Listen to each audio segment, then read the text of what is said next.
Another day, another basketball stories na naman ang pagkikwentuhan natin.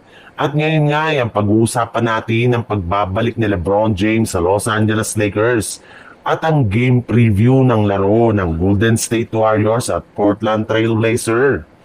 Kagaya nga ng napag-usapan natin, marami pa rin naman ngang mga plays at game plan ang Los Angeles Lakers na dapat ipolido lalo na pagdating sa depensa. Kaya kailangan talaga nila na mag-participate sa lahat ng practice at ginagawa nga nilang ensayo ngayong araw ay marami nga ang nakapansin na unti-unti nang sumasama dito ang kanilang superstar na si LeBron James sa mga shooting drills at individual practices gayong gustong-gusto na nga niya na makabalik sa kanilang team sa lalong madaling panahon.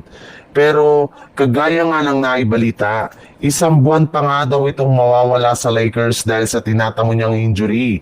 Ibig sabihin, sa posible nga na sa third week pa siya ng Nobyembre makakabalik sa kanilang lineup.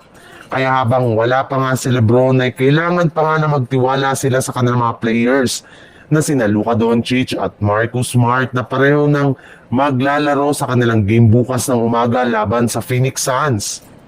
Sa ibang balita naman, pagkatapos nga ng matalo ang Golden State Warriors sa kanilang last game laban sa Los Angeles Lakers, ay kakalabanin na rin naman nga nila ngayong araw sa isang rematch ang kupunan ng Portland Trail Blazers.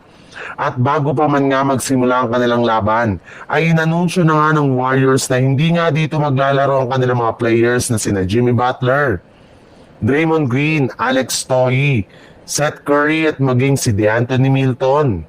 Yes, tama nga ang inyong narinig. Hindi na nga kasama sa kanilang injury report si Stephen Curry kaya inaasahan nga na makakapaglaro na itong muli sa kanilang game laban sa Portland Trail Blazers. Kaya magkakaroon na nga silang muli ng mas mataas na tsansa na makuha nila ang panalo.